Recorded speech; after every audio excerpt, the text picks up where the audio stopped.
The waves of the loch crash into the rocks underneath the bridge as you're walking towards the castle. The wind is strong and the rain is coming down hard and heavy. You make your way into the castle to keep dry.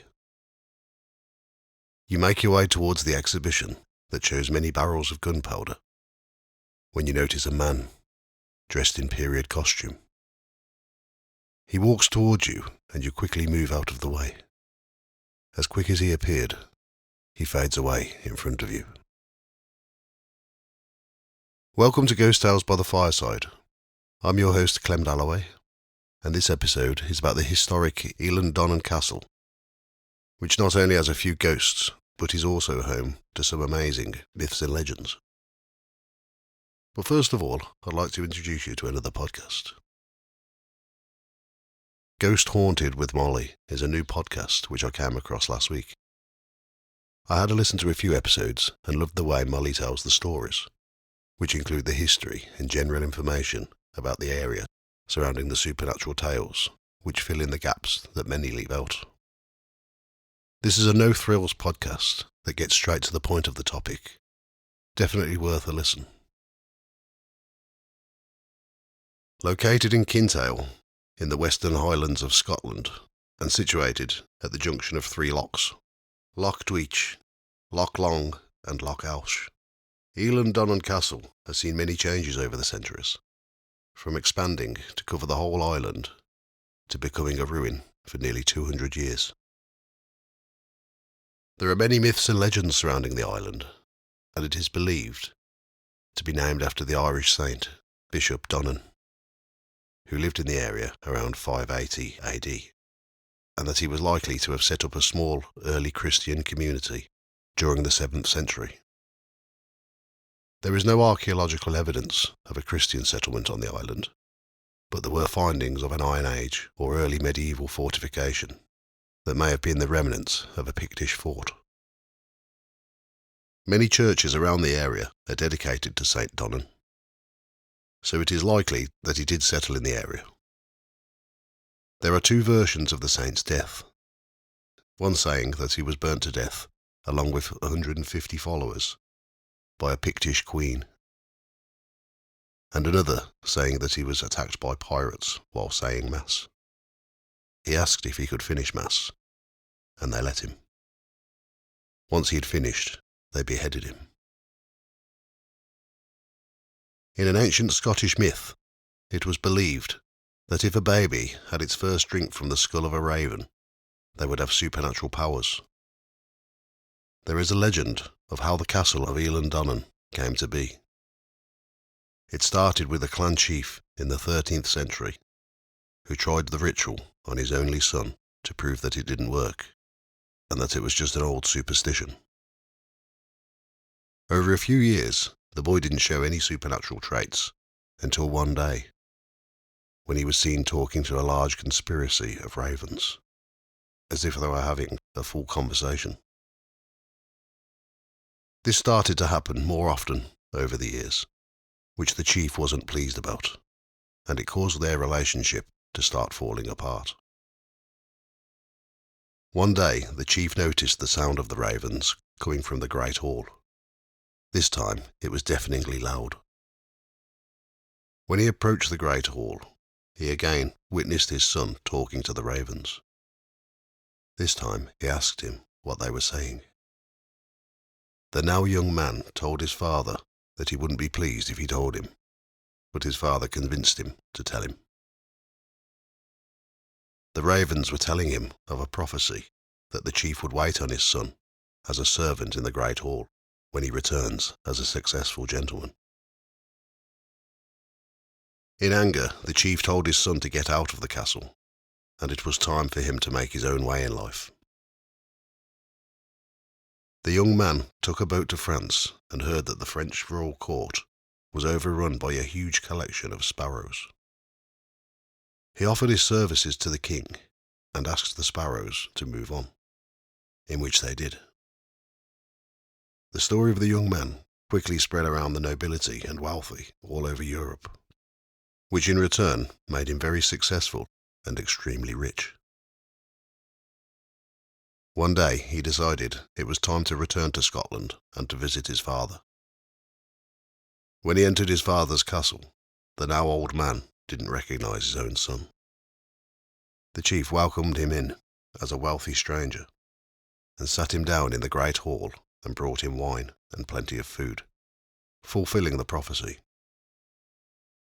Word travelled of the return of the chief's son, and he was soon summoned to the Scottish court by King Alexander, who told him to build a large impenetrable fortress on Eilean Donan. He did this, and he became the first chief of Clan Matheson. Another founding myth is that of the Otter King.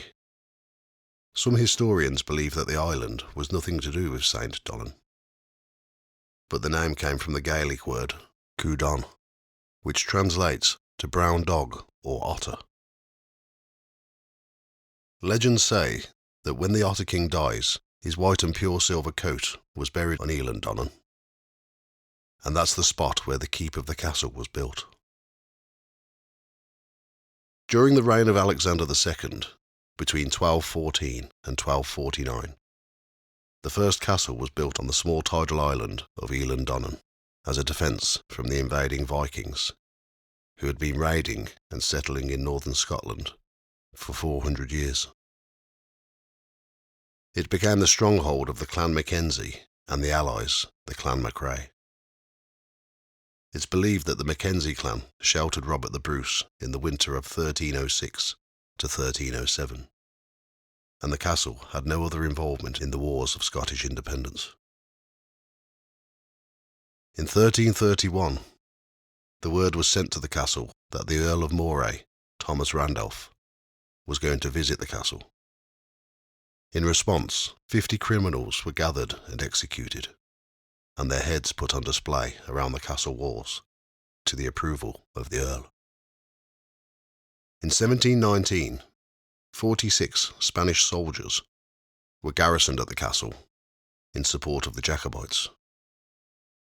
They held 343 barrels of gunpowder and were awaiting the delivery of guns and cannons from Spain.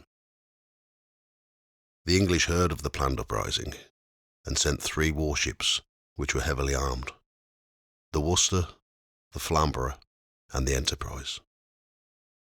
They attacked the castle over a 3-day period, which didn't do too well, as some of the walls were 14 feet thick. The captain of the Enterprise sent his men in, who managed to defeat the Spanish soldiers. The remainder of the gunpowder was used to blow up the rest of the castle. The castle then stood as a ruin for around 200 years, until 1911, when Lieutenant Colonel John McCrae Gilstrap bought the island. He spent the next 20 years reconstructing the castle alongside a local stonemason, whom he appointed his clerk of works, Farquhar McCrae, in which they followed the surviving ground plan. After McCrae Gilstrap returned from World War I, Farquhar claimed that he'd had a vivid dream where he saw how the castle originally looked. McCrae Gilstrap agreed to the reconstruction, and the castle was completed in 1932. The bridge which connects the island to the mainland was completed in the same year.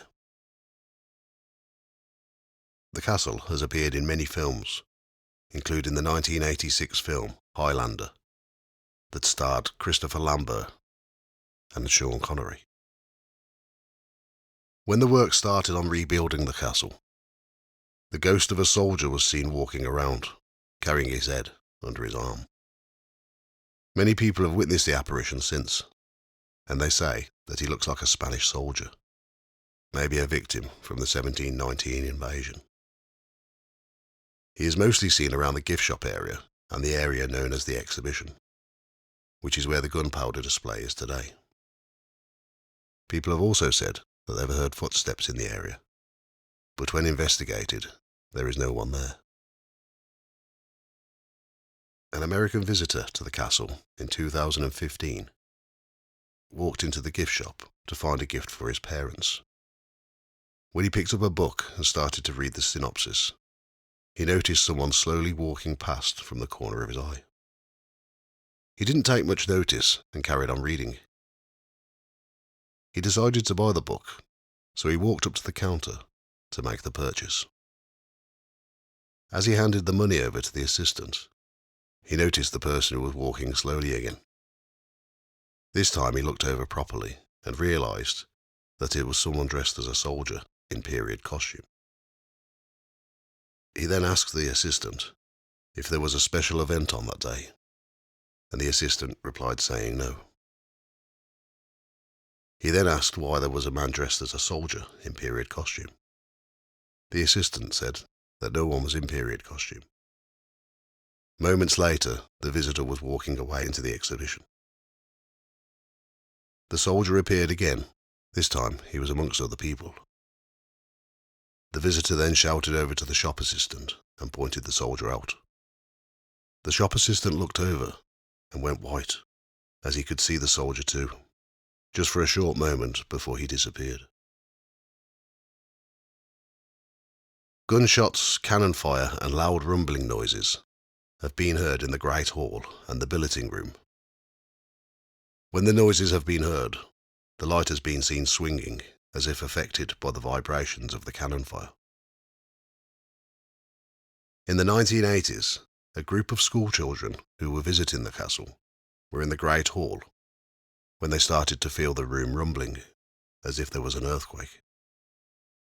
The teacher started to gather the children together and take them outside when they suddenly heard the sound of gunfire. The teacher panicked and made the children go back into the Great Hall. They didn't know what to do.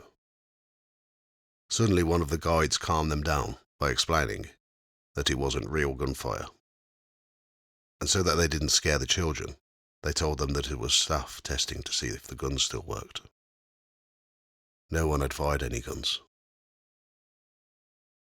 The ghosts of two ladies have been seen in the bedrooms. One is believed to be Mary, Queen of Scots, although she is also known to haunt other locations. One of the lady ghosts mingles amongst the crowds of visitors and has then been seen disappearing. As recent as May this year, 2023, a couple from England was staying with friends in Scotland when they decided to visit Eilean Donan. When the wife of the couple walked into the bedroom, she said that she felt cold and had a strange feeling. As they walked across the room, a woman just walked out in front of them as if they weren't even there. She walked about 3 meters and then disappeared as quick as she appeared.